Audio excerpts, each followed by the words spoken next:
En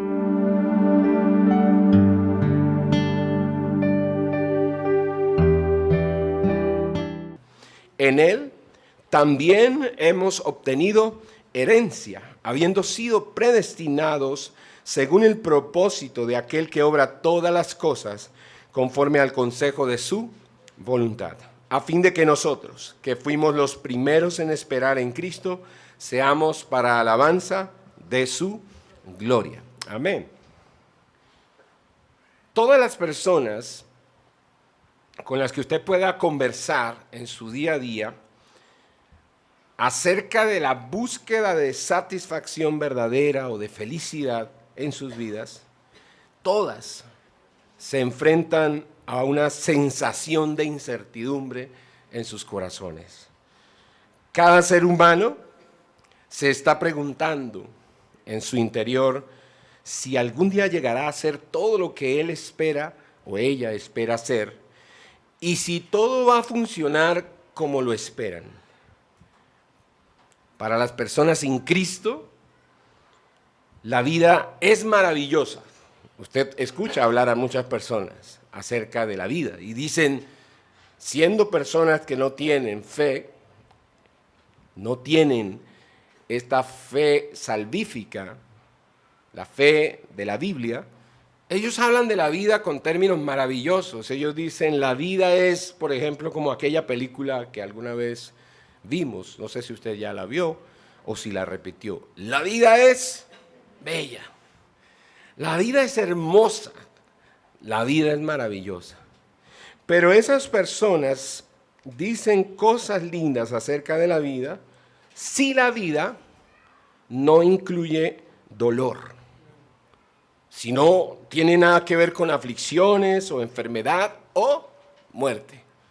Hasta que llega el dolor o la aflicción o la enfermedad o la muerte, la vida fue maravillosa. Por ejemplo, cuando las personas son defraudadas y sufren decepciones, entonces dicen, ¿por qué Dios permitió esto? La vida era bella hasta que fue defraudado. Y ahora que ha sufrido una decepción, entonces, ¿por qué Dios permitió esto? Así que cuando las personas tienen limitaciones, por ejemplo, físicas, ya sea porque nacieron así o porque sufrieron un accidente o una enfermedad, entonces la mayoría, no digo todas, porque hay personas que entienden que Dios es soberano y que permite circunstancias así. Pero la mayoría de las personas, en medio de una limitación física por causa de nacimiento, accidente o enfermedad, dicen, mire lo que Dios me hizo. Entonces, la vida es maravillosa hasta que Dios es soberano. Eso es lo que podemos concluir para el que no tiene fe en Cristo. La vida es maravillosa hasta que Dios es soberano. Déjeme hacerle un par de preguntas por si acaso usted es esa persona que de una u otra manera está aspirando a alcanzar la felicidad y la satisfacción duradera. La pregunta número 1 es la siguiente. ¿Romper las promesas no es, por ejemplo, algo propio de los seres humanos? Esta otra pregunta. Dígame usted, ¿quién es la persona en este mundo que no rompe sus promesas? O sea, cuando usted o yo somos decepcionados, esa no es una nueva noticia. Eso está pasando todos los días en la vida de todas las personas, porque todos defraudamos, todos decepcionamos. Los gobiernos lo hacen, los políticos lo hacen, los publicistas también lo hacen, los patrones, los amigos, los hijos, los esposos, las esposas, los parientes también lo hacen. Todos hacemos promesas que luego no hemos cumplido. Pero podemos estar esta mañana agradecidos con Dios porque sus promesas no son como las nuestras. Cada promesa que Dios ha hecho, Él la ha cumplido. Cada una de las promesas mencionadas en Efesios, porque ese es nuestro estudio, el estudio de la carta que Pablo le escribió a los creyentes en Éfeso, cada una de las promesas que vamos a encontrar en esta carta son sí y amén en Cristo. Son emocionantes, son absolutas, son ciertas, son verdaderas. Por ejemplo, Hebreos 10:23 dice al respecto de las promesas de Dios, dice, porque fiel es el que prometió, dice Hebreos. Entonces, en Dios tenemos a la única persona en el universo que es digna de confianza, que es fiel, que como decimos en Colombia, no se faltonea. Nuestro Dios no está dispuesto a mentir, dice la Escritura, que Él no va a mentir. Así como nos ha bendecido, por ejemplo, con toda bendición espiritual y nos escogió en Él antes de la fundación del mundo para adoptarnos como hijos suyos, así como nos redimió con su sangre y nos dio a conocer el misterio de su voluntad, todo eso lo hemos venido estudiando los últimos domingos, asimismo Él nos ha dado, como dice el versículo 11, herencia en Cristo. Y aunque esa promesa de darnos herencia en Cristo es de cumplimiento temporal y futuro, o sea, es una promesa para cumplirse en 2 etapas, es una promesa de todas maneras en la cual podemos confiar, porque tenemos que pensar que si ya Dios nos ha dado a su Hijo unigénito, entonces no hay ninguna otra cosa que Él haya prometido darnos que Él vaya a dejar de cumplir. Una de las mayores decepciones, por ejemplo, de los hijos en esta generación es sentirse defraudados por sus padres. No recibir, por ejemplo, un ejemplo coherente de sus padres con lo que ellos les enseñan. O incluso una decepción para muchos, porque la he visto de primera mano y últimamente la he visto, es la decepción de los hijos cuando los padres no les dejan herencia.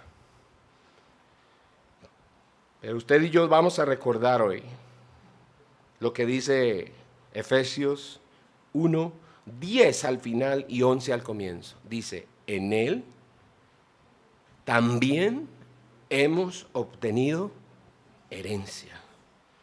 Y eso está diciéndonos que Dios no defrauda a sus hijos. Su papá tal vez lo haya defraudado. Hay hijos que hoy escudan su estilo de vida o lo disculpan porque sus padres los defraudaron, les dieron un mal ejemplo. Entonces, como mi papá era alcohólico o ha sido toda la vida alcohólico, pues ¿qué le vamos a hacer? Eso fue lo que él me enseñó.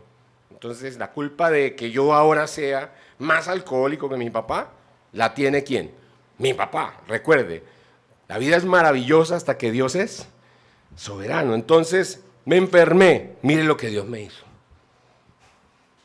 No es la enfermedad una ayuda de Dios pedagógica para que usted reflexione. Caramba, estoy en un mundo caído y yo soy un pecador, grandísimo pecador. Por alguna razón, Dios ha orquestado que venga esta enfermedad. Cuando usted tiene casi 2 meses tosiendo con una virosis que no le pasa, ¿usted qué cree que puede estar pasando detrás de todo eso? Esa incomodidad, la fiebre, los dolores, la tos, los problemas respiratorios. El que usted no se pueda tomar una bebida helada, que usted desea tomarse helada con estos días tan calurosos, entonces, pero yo quiero la limonada con hielo. Está haciendo mucho calor. No se puede. Mire cómo está tosiendo. Todas esas pequeñas cosas que Dios orquesta en nuestras vidas, ¿por qué lo hace? ¿Para qué? Él no nos quiere frustrar, Él no quiere defraudarnos. Él no se va a faltonear. En Él, dice aquí, hemos obtenido también, ¿qué? Herencia. Dios no defrauda.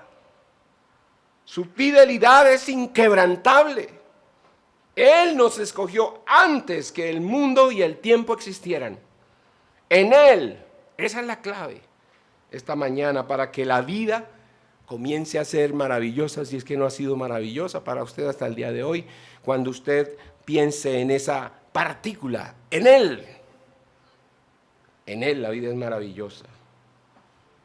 En Él podemos alcanzar la felicidad y la satisfacción que tanto buscamos, en Él. Así que vamos a verlo en 3 puntos. Cristo, número 1, es el testador que nos garantiza herencia eterna. Número 2, Dios tiene el poder de elegirnos conforme a su voluntad en Cristo. Y número 3, esperamos en Cristo para alabanza de su gloria. Vamos al primer punto. Todos tienen su boletín, allí pueden tomar notas. Y por si acaso usted está muy interesado en volver a estudiar el tema, aunque el día de hoy no se está transmitiendo en vivo en YouTube, de todas maneras se va a subir la enseñanza en el transcurso de esta semana. Antes del miércoles estará allí en el canal para que usted después nuevamente pueda escuchar y estudiar y profundizar más en estas verdades. Cristo, número 1, es el testador que nos garantiza herencia eterna. Pablo ha dicho, en Él también hemos obtenido herencia. Entonces, si yo le pregunto al texto, ¿a través de quién recibo herencia o hemos recibido herencia? ¿Cuál es la respuesta?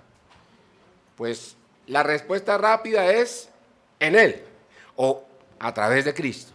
Pero hay un pequeño detalle que no podemos dejar pasar. No se nos puede ir entre líneas una verdad escondida en esa respuesta frente a esa pregunta. La pregunta es, ¿a través de quién recibimos herencia? Y la respuesta rápida es en Cristo, pero no es solamente en Cristo, sino a través de la muerte de Cristo es que recibimos herencia. Por eso dice la epístola a los Hebreos, en el capítulo 9, versículos 15 al 17, dice, y por eso Él es el mediador de un nuevo pacto, a fin de que, habiendo tenido lugar una muerte para la redención de las transgresiones que se cometieron bajo el primer pacto, los que han sido llamados reciben la promesa de la herencia eterna. Recuerde que estamos hablando hoy de una herencia que hemos obtenido en Él. Y el título de nuestra enseñanza hoy es Bendito sea Dios porque nos dio herencia. Vuelvo a leer para ustedes lo que dice Hebreos. Dice, y por eso Él es el mediador de un nuevo pacto, a fin de que, habiendo tenido lugar una muerte para la redención de las transgresiones que se cometieron bajo el primer pacto, los que han sido llamados reciban la promesa de la herencia eterna, porque donde hay un testamento, necesario es que ocurra ¿qué? La muerte del testador, pues un testamento es válido solo en caso de muerte, puesto que no se pone en vigor mientras vive el testador. Y el testador de este testimonio, de este testamento, es Cristo. Y era necesario entonces que Cristo muriera para que lo escrito o lo pactado en este testamento tuviese cumplimiento para nosotros. Yo quiero animarlo para que me siga en una lectura de varios textos bíblicos que son muy importantes, observarlos para avanzar el día de hoy. Estas escrituras que vamos a leer en un momento nos dan testimonio de la muerte del testador y de todas las cosas que hemos heredado en él. Por ejemplo, Romanos 3:25, para los que toman nota, Romanos 3:25 dice, a quien Dios exhibió públicamente como propiciación por su sangre a través de la fe, como demostración de su justicia, porque en su tolerancia Dios pasó por alto los pecados cometidos anteriormente. Entonces, Pablo está diciendo en el 25 de Romanos 3 que Dios exhibió públicamente a Jesús, a Cristo. ¿Y en dónde ocurrió eso? En la cruz. ¿Y qué ocurrió en la cruz? ¿Un desdoblamiento de Cristo, como dicen algunos? No, lo que pasa es que Él se salió del cuerpo y Él no murió ahí. O sea, fue una jugada ahí maestra de Dios y nos engañó. Sí, para no entrar en discusiones de sectas y todo eso, porque ese no es nuestro tema hoy, pero aquí dice que Dios exhibió públicamente al Hijo y lo exhibió en calidad de propiciación. O sea, Él en la cruz muere, sí, pero no de cualquier manera, sino que su muerte ocurre porque recibió no un rayo del cielo, sino toda la ira de Dios. O sea, como si Él hubiese sido un pararrayos levantado en la cruz, recibe toda la potencia, la fuerza y el poderío de la ira y la justicia de Dios descargada en una sola tarde sobre su cuerpo, en lugar de que viniera sobre nosotros. Entonces Él muere como propiciación. Propiciación significa eso, que Él absorbe la ira de Dios en nuestro lugar. Y dice, y por su sangre que la derramó ahí en la cruz, a través de la fe.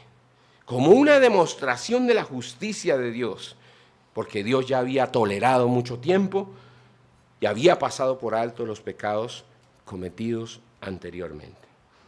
Ahora, en el mismo libro la misma epístola de Romanos, en el capítulo 5, versículo 6 y versículo 8, dice, porque mientras aún éramos débiles, a su tiempo, Cristo murió por los impíos.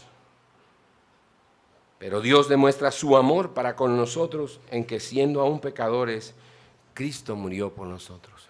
Entonces fíjese que en Él hemos obtenido herencia, claro que sí, porque cuando no éramos capaces de autosalvarnos, entonces Cristo murió por nosotros. ¿Y por qué no nos podíamos salvar? Porque éramos impíos.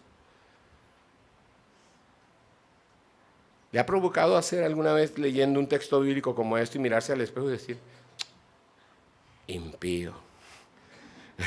No guapo, no guapa, sino, qué impío. Fue necesaria su muerte para salvar al impío. Y luego dice, pero Dios demuestra su amor, es decir, que en Él obtenemos la herencia de su amor. Él nos da su amor muriendo por nosotros. O Él nos ama muriendo. El mismo libro, la misma carta, pero ahora en el capítulo 8, versículo 34, dice, ¿quién es el que condena? Esa es otra herencia. Otra herencia. ¿Quién es el que condena? Y dice, Cristo Jesús es el que murió. Sí, más aún el que resucitó, el que además está a la diestra de Dios, el que también ¿qué? Intercede por nosotros. Entonces, ¿qué herencia he recibido en Él? Él es ahora mi abogado, intercesor, mi paracletos, y no le pago salario. Así como nos gusta en Colombia, gratis, gratis. Abogado, uno que hace por el que está caído lo que el que está caído no puede hacer por sí mismo. ¿Y qué más? Efesios capítulo 5, versículo 2, nos dice más acerca de en Él hemos obtenido herencia. Y él dice en el 2 del capítulo 5 de Efesios, Pablo dice, y andad en amor, así como también Cristo os amó y se dio a sí mismo por nosotros, ofrenda y sacrificio a Dios como fragante aroma. Entonces, ¿qué heredamos? La capacidad de relacionarnos unos con otros en amor. Claro, yo sé que eso no le provoca a usted decir, aleluya. Yo no sé si usted ha visto ese video por ahí en internet de una iglesia en África, donde un pastor pone a la gente a comer pasto. Y la gente sale al parqueadero de la iglesia, ahí afuera, y todos están tirados en el suelo comiendo pasto. Porque el pastor, yo no sé qué tipo de revelación se sacó, qué tipo de interpretación, y está la gente como zombie comiendo pasto. Óigame, la gente prefiere hacer eso con alegría y con disposición que decir aleluya a algo como esto. Efesios 5:2.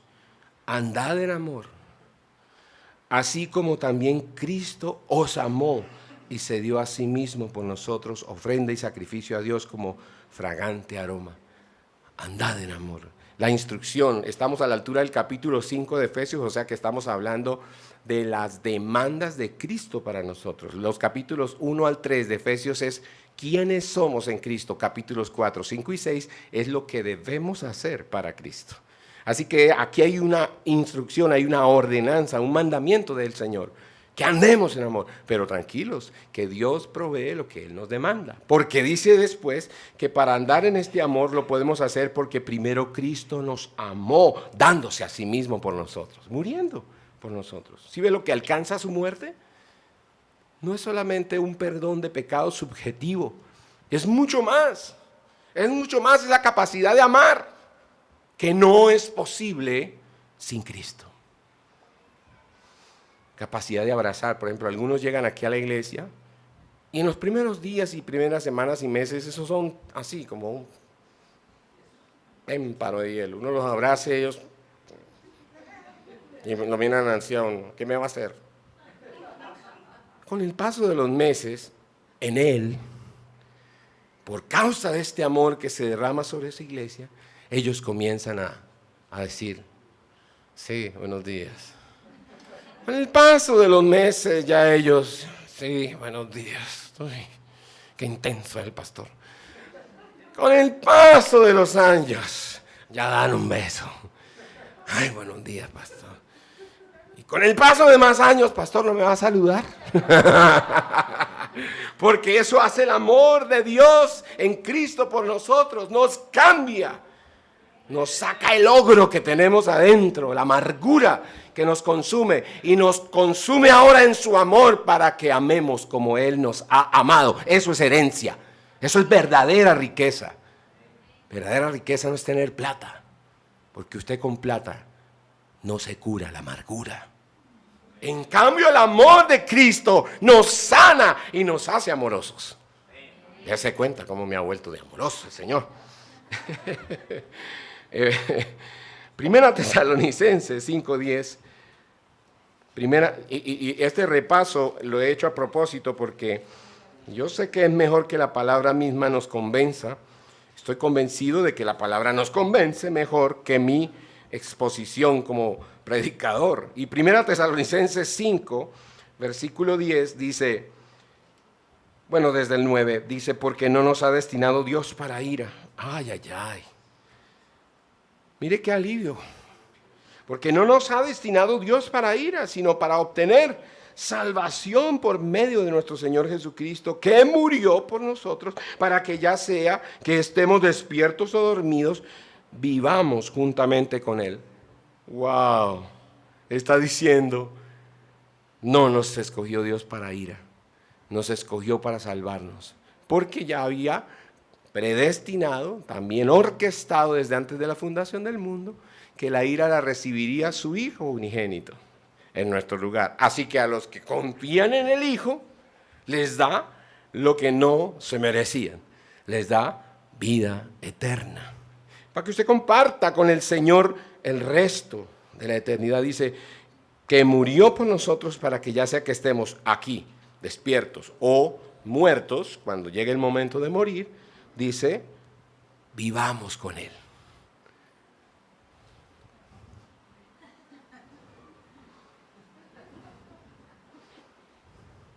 Yo veo a la gente decir, como que, pastor, va a predicar algo que me emocione. ¿Hoy hay alguna profecía, algún anuncio, alguna visión, alguna cosa? ¿A usted le parece poco esto? Vivir juntamente con Dios aquí y en la eternidad. Amén. Y por eso murió Él. El testador tiene que morir para que Todo lo que decía el testamento, que era, ellos van a recibir como herencia esto, no ira sino salvación, no ira sino amor, no ira sino gracia, no ira sino comunión unos con otros, no ira sino acceso a mi presencia por los siglos de los siglos. Ay, qué belleza, y todo eso por su muerte, y usted está ahí. Pastor ya fue a ver la última de Marvel, la de la mujer, esa maravillosa, ¿cómo es la Mujer Maravilla? No, la Capitana. Ay, porque en esa entonces, ay, tan chévere, porque uno se siente como mujer así, se siente como...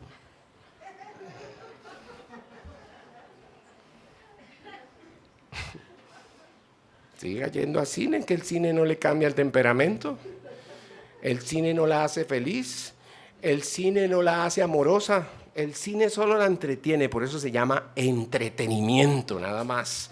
Pero Cristo murió en la cruz para hacerla a usted una mujer diferente, una mujer mejor, completa y verdaderamente feliz. Eso es lo que estamos mirando aquí. Y Hebreos, faltan 2 citas bíblicas para que caiga la gloria en este lugar. Hebreos 2:10. No, ya más gloria no se puede, si el Señor está esperando es que nosotros podamos reaccionar, como dice el texto al final, para alabanza de su gloria. Le demos gloria y alabanza al Señor por todo esto que ha hecho en Cristo. Hebreos 2:10 dice, porque convenía que aquel para quien son todas las cosas, o sea, ¿quién? Jesús, y por quien son todas las cosas, o sea, Jesús, llevando muchos hijos a la gloria, hiciera perfecto por medio de los padecimientos al autor de la salvación de ellos. Convenía, dice, que el autor de esta salvación sufriera y padeciera por nosotros, para que nos llevara a la gloria. Esa expresión es clave el día de hoy. En esta enseñanza va a ser fundamental. Porque dice, para alabanza de la gloria, al final del versículo 12. Y Primera de Pedro, capítulo 2, versículo 24. Algunos ya tienen dolor en la muñeca de tanto escribir citas bíblicas. Pastor, ¿más citas bíblicas? Si le dijera, a ver, cuénteme estos 10 millones de pesos que son para usted. Ay, no me duele la muñeca, pastor. No tengo una unción de poder en la muñeca, tengo, contando billetes. Porque eso sí nos emociona. Estamos en Colombia y como yo conozco mi gente, por eso hago estos apuntes, mis hermanos. Esta cultura hedonista y materialista. Los materialistas no son solamente los españoles, nosotros también somos materialistas.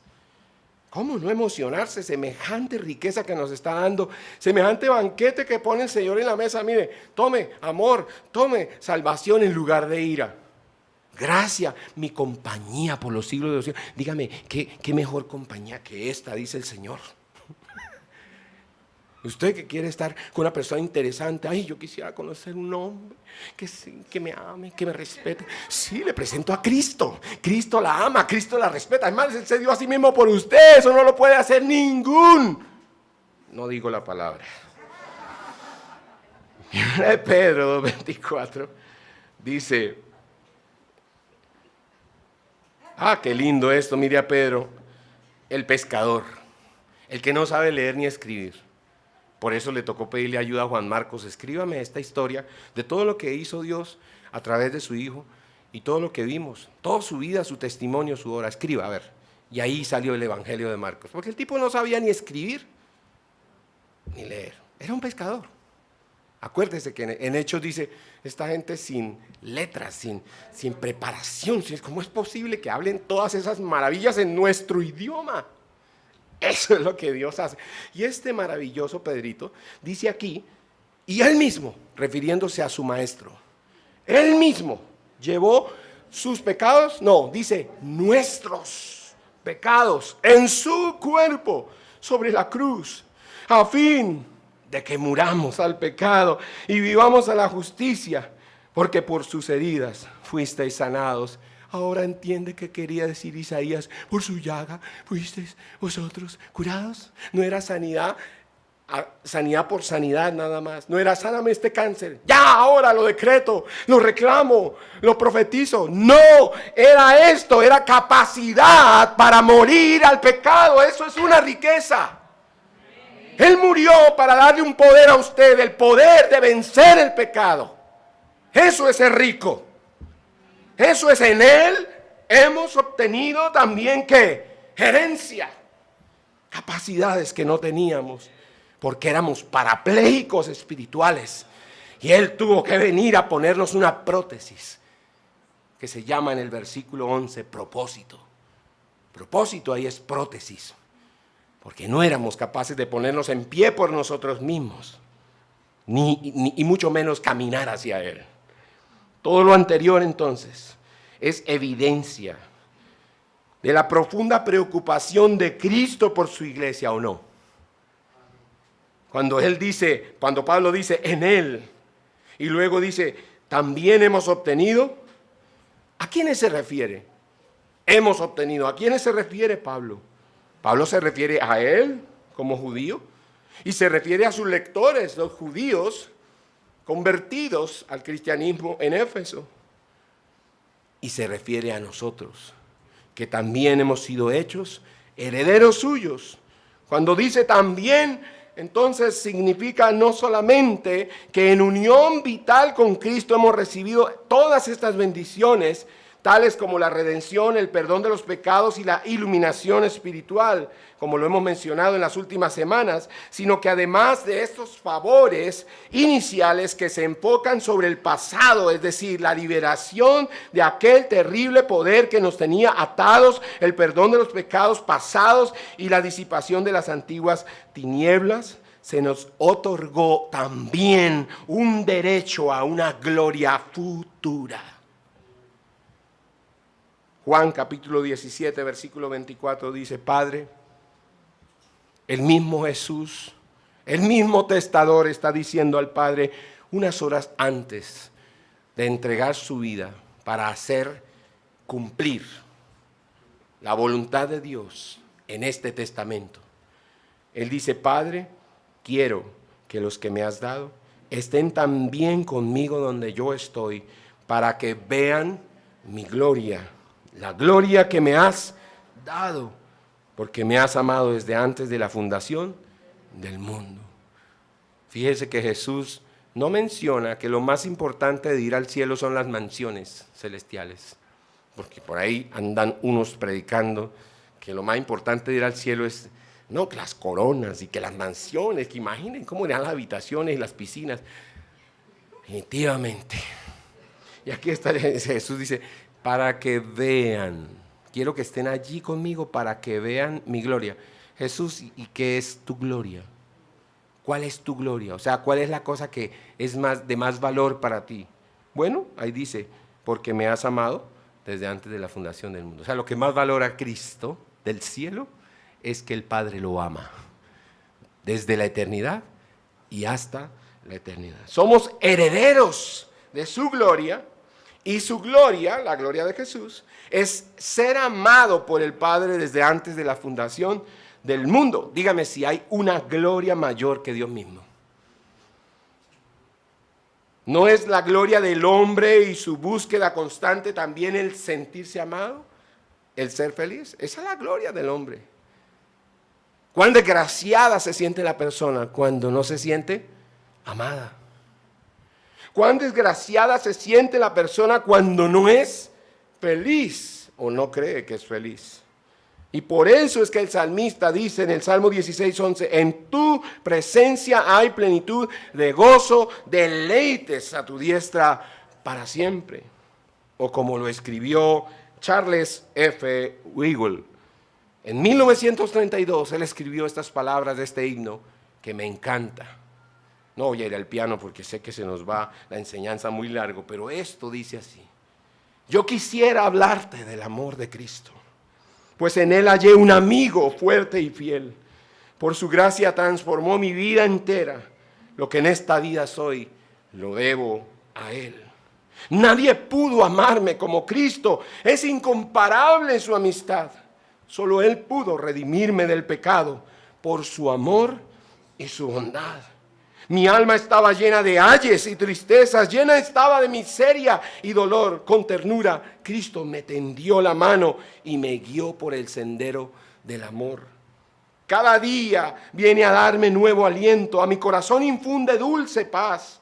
No comprenderé por qué vino a salvarme hasta que en el cielo pueda ver su faz. Y el coro dice otra vez: nadie pudo amarme como Cristo. Es incomparable su amistad. Solo Él pudo redimirme del pecado por su amor y su bondad.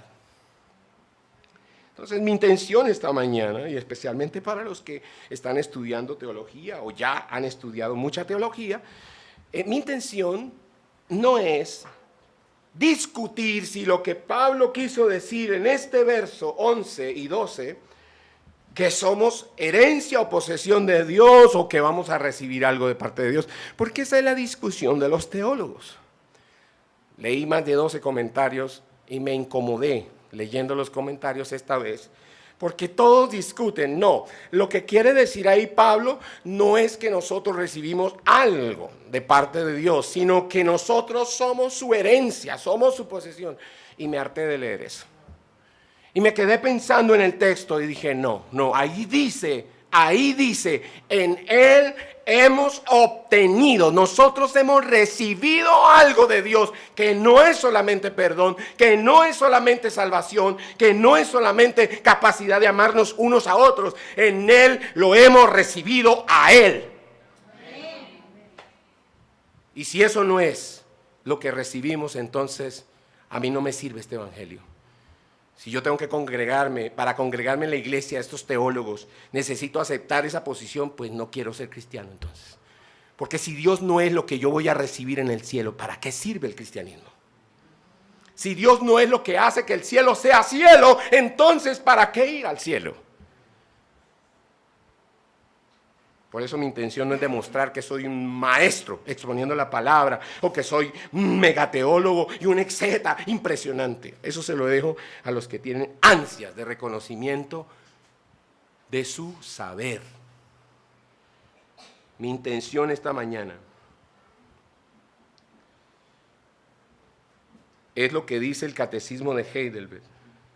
Es que podamos interiorizar en nuestro corazón que lo único que tenemos claro es que hay consuelo, hay alegría, hay felicidad, hay esperanza, hay amor, si aceptamos esta verdad.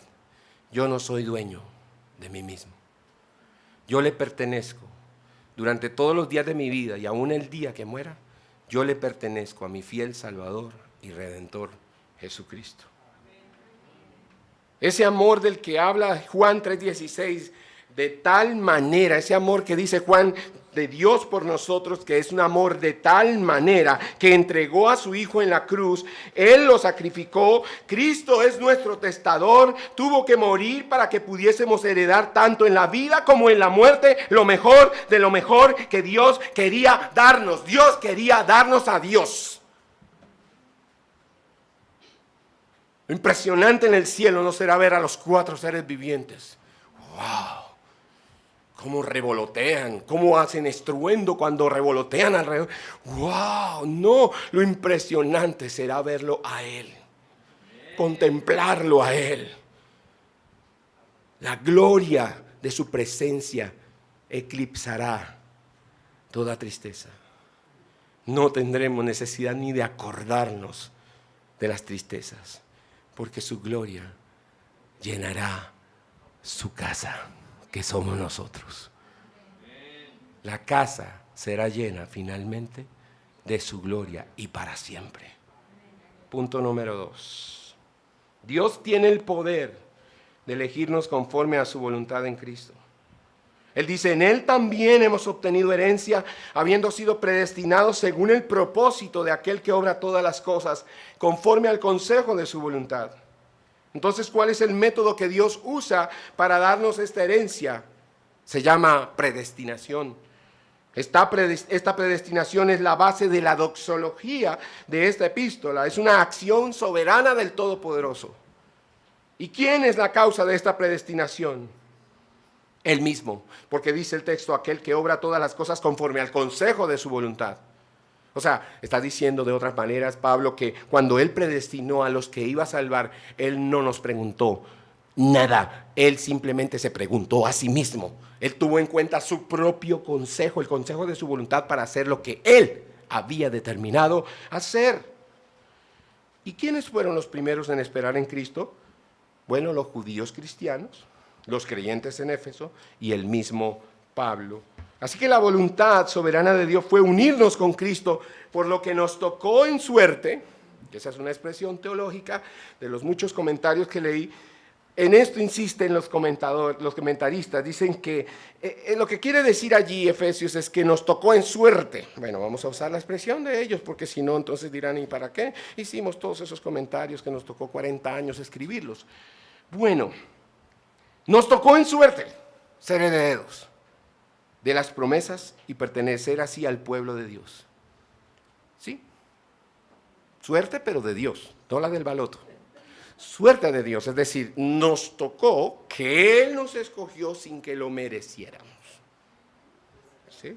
Entonces, 1 Pedro capítulo 2, versículos 9 y 10 dice, pero vosotros sois linaje escogido, ahí está, suerte, lo escogieron como un linaje, real sacerdocio, nación santa, pueblo que adquirido para posesión de Dios a fin de que anunciéis las virtudes de aquel que os, nuevamente, llamó de las tinieblas a su luz admirable, pues vosotros en otro tiempo no erais pueblo, pero ahora sois el pueblo de Dios, no habíais recibido misericordia, pero ahora habéis recibido misericordia. Lo que está diciendo la Escritura es que no es Dios quien depende de la voluntad de su pueblo, el pueblo de Dios depende de la voluntad de Dios.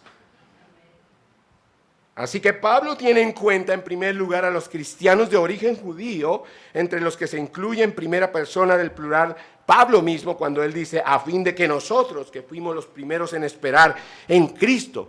Pablo está hablando de él como judío y de sus paisanos judíos que ahora tienen fe en Cristo. Los judíos habían esperado al Mesías por muchos siglos antes de que los paganos entrasen a disfrutar a la par de las promesas del Mesías prometido.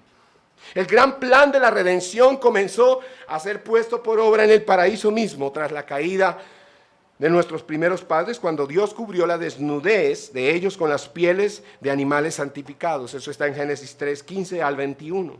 Pero ese gran plan de salvación adquirió un enfoque particular cuando Dios llamó a Abraham y la subsiguiente elección de los descendientes de Jacob para formar con esas 12 tribus el pueblo escogido. Entonces ellos fueron predestinados según el propósito de aquel que obra todas las cosas conforme al consejo de su voluntad, como dice el versículo 11.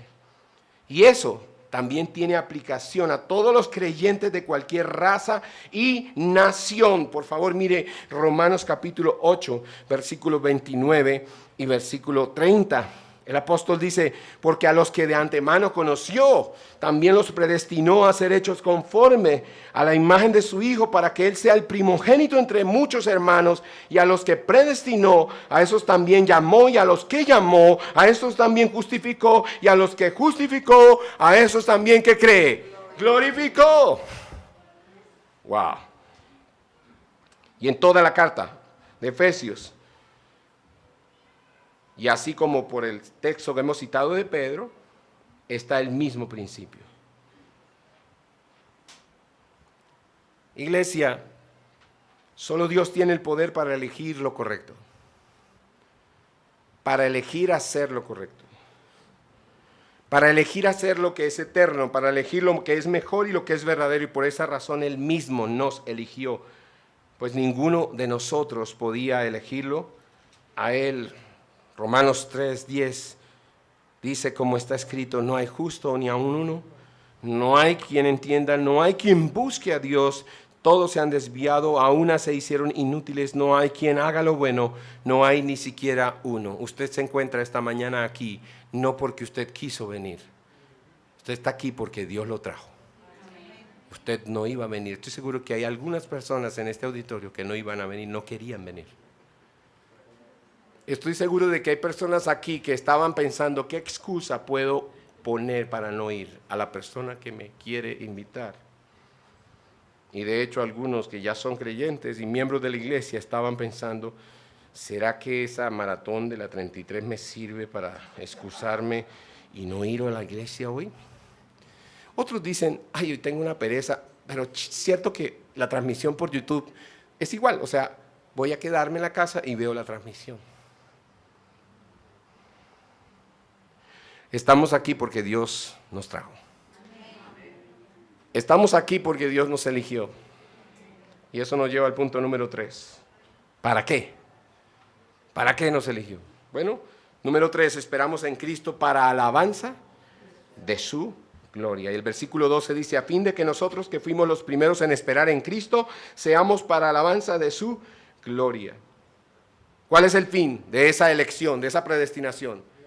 Alabar la gloria de Dios. El gran plan de salvación de Dios no es un plan de contingencia. A Dios no lo tomó por sorpresa la desobediencia del hombre en Génesis capítulo 3. Dios no está respondiendo a unos eventos como con unas medidas en contra, a ver cómo contengo esto que se me vino y no lo había visto venir. Sino que Dios está revelando desde Génesis 3:15 y llevando a cabo un gran plan cuidadosamente diseñado, especialmente en lo que se refiere a escoger y redimir un pueblo. Así que los lectores de Pablo en esta epístola de Efesios pueden estar seguros sobre la soberanía de Dios sobre todos los dioses paganos, en especial aquellos que una vez reclamaban el derecho sobre sus vidas. Porque Dios es el único que tiene poder para llevar a cabo su plan. Voy a decírselo en español. Los que escuchan la enseñanza de Pablo a los Efesios pueden estar seguros que Mamón ya no manda en sus vidas, sino Dios. No hay ningún Dios que determine lo que usted va a hacer o debe hacer en su vida o con su vida, sino Dios, el verdadero Dios. No son las circunstancias las que tienen la última palabra, es Dios. Hay personas que no van a la iglesia porque discuten 20 minutos antes de salir de la casa para ir a la iglesia. No, tuvimos una pequeña diferencia y por eso no fuimos a la iglesia. ¿Quién dirige sus vidas entonces? No es el Dios de la Biblia, definitivamente. Le sirven a sus egos. Se sirven a sí mismos, se rinden pleitesía a sí mismos y por eso terminan castigando a la iglesia y a Dios. Hoy no voy a ir a la iglesia. Me va a extrañar. Y al suspirar. Sí le dedican canciones de Montaner al Señor. Dios es el único que tiene poder para llevar a cabo su plan. Usted ni siquiera tiene poder para llevar a cabo sus propios planes. Y Dios lo ama tanto que va a arruinar sus planes para hacer su gran plan efectivo sobre su vida. Eso es lo que tratamos de decir esta mañana. El poder de Dios es el tema principal de este énfasis en el versículo 11 y 12. El poder de Dios. Si se da cuenta que Dios es tan poderoso que no le pregunta a usted si desea ser elegido. Ahí dice, en Él también hemos obtenido herencia, habiendo sido predestinados según el propósito de aquel que hace todas las cosas como a Él le da la gana. Eso es lo que dice el texto. Aquel que hace solo su voluntad, no lo que usted quiere que le haga.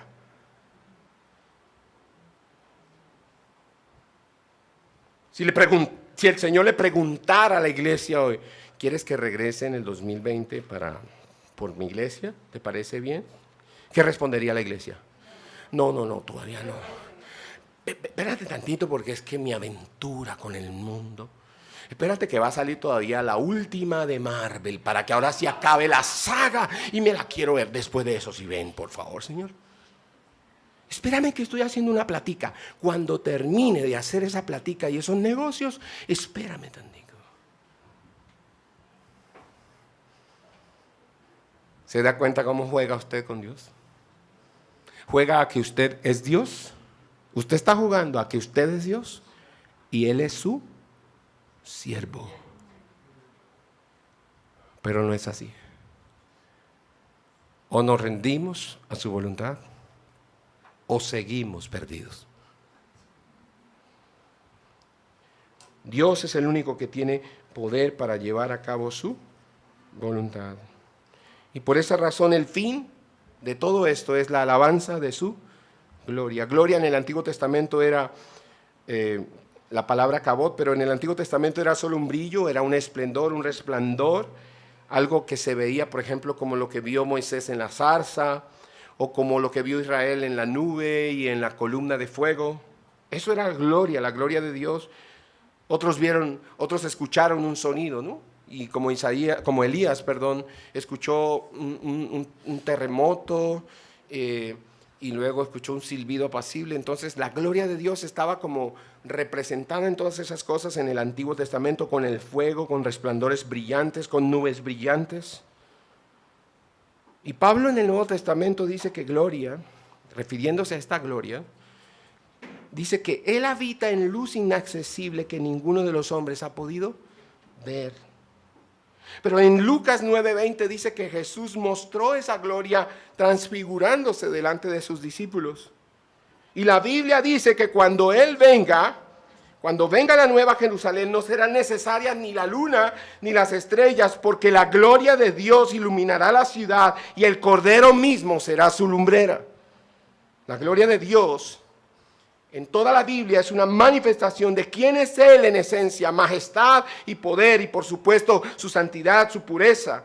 Estar en la presencia de la santidad de Dios es lo que lleva a los ángeles que rodean el trono celestial a exclamar en alabanza: santo, santo, santo es el Señor de los ejércitos, toda la tierra está llena de su gloria, en Isaías capítulo 6. Alabar su gloria supone reconocer que Él es el único Dios verdadero, creador del cielo y de la tierra, y debemos entonces darle el honor que se merece. Dios no tiene igual. Como lo dice el salmista en el Salmo 96:5, los dioses de los pueblos son solamente ídolos. Cristo es el único Rey verdadero, dice Mateo.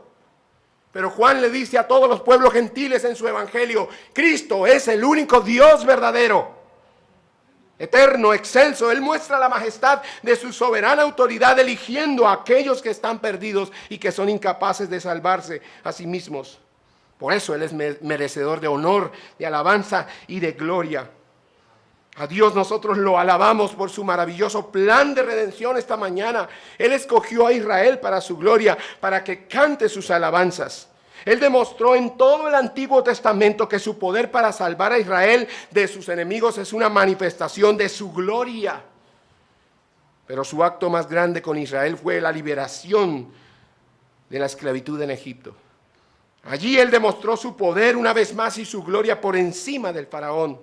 Y por eso usted y yo alabamos a nuestro Redentor. Y alabamos la gloria de Dios por este gran plan de redención que ha puesto en marcha y que ha realizado o ejecutado a través del Señor Jesucristo. El gran misterio de Dios es que nos ha escogido a ellos, los judíos, y ahora también a nosotros los gentiles. ¿Para qué? Para alabanza de su gloria. Toda la humanidad redimida existe para alabar la gloria de Dios. Amén. Así que vamos a concluir esto. Tres cosas hemos estudiado, 3 cosas debemos concluir. Número 1, Cristo es el testador que nos garantiza herencia eterna. Eso fue nuestro primer punto. ¿Y qué podemos concluir de ese primer punto? Mis hermanos, Dios no es como las deidades paganas que actúan movidas por circunstancias cambiantes, por antojo, por capricho egoísta, de modo que nunca se sabe cuánto tiempo puede durar el favor de esos dioses falsos y paganos. Aquel que en amor ha predestinado a su pueblo para ser adoptados como hijos, jamás se olvidará de ellos, sino que llevará a su término lo que en ellos comenzó, como dice Filipenses 1:6, el que comenzó esta buena obra, la va a terminar, no se va a olvidar de nosotros. Él llevará a cabo su plan hasta el final mismo. Él nos entregó amándonos, Él se entregó a sí mismo amándonos, por nosotros se entregó, y ninguna circunstancia podrá jamás separarnos de su amor ni frustrar su designio. Romanos dice que ni el pecado, ni la muerte, ni el infierno, nada podrá separarnos del amor de Dios. Nada podrá desviar el inconmovible amor de Dios que causó nuestra predestinación. Nada. Número 2, Dios tiene el poder de elegirnos conforme a su voluntad en Cristo.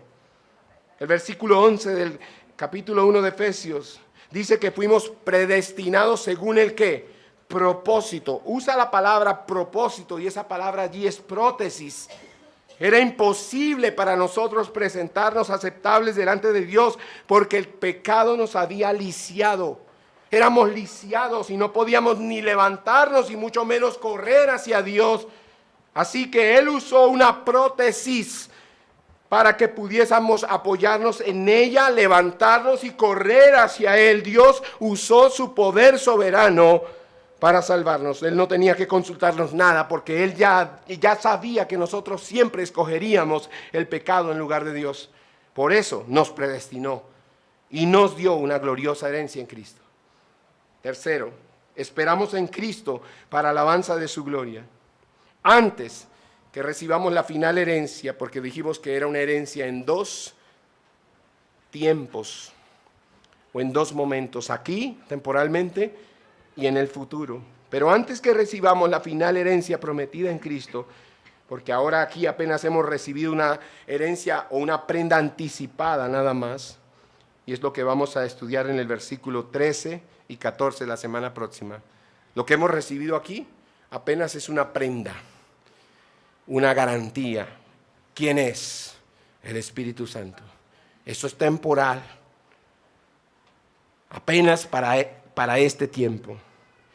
Pero Pablo y los creyentes en Éfeso y todos nosotros debemos centrar a partir de hoy nuestra esperanza en Cristo. Esa esperanza no será jamás destruida. Mire lo que dice Isaías capítulo 35, versículo 10. En la versión Palabra de Dios para Todos dice: los rescatados por el Señor volverán. ¿Quiénes son los rescatados? Los escogidos, los predestinados. Así que somos nosotros. ¿Sí? Aquí yo digo, los rescatados por el Señor volverán. Amén. Soy yo. Y entrarán. ¿Cómo? Cantando a Sión, porque el fin último es la alabanza de su gloria. Cantando entrarán a Sión. ¿Serán qué? Felices eternamente. Vivirán rebosantes de gozo y alegría. La tristeza y los quejidos se alejarán de ellos. Aleluya. Así que hoy usted también puede poner su confianza en este fiel y verdadero testador que es Cristo. Nadie pudo amarlo a usted como Cristo. Y nadie podrá amarlo en el futuro como Cristo. La Biblia dice que la fe es por el oír y el oír por la palabra de Dios. Eso dice Romanos 10:17. Y hoy usted está escuchando el Evangelio, sea aquí en este auditorio o a través de internet. Y este Evangelio produce fe para salvación. Así que yo creo que también hoy la salvación puede entrar en su vida y en su casa. Y yo lo exhorto para que se arrepienta de su pecado y lo abandone. Y ponga su confianza en este fiel Salvador y Redentor para su alma, que es Cristo. Recuerde, en Él, los que confían en Él, también obtienen herencia.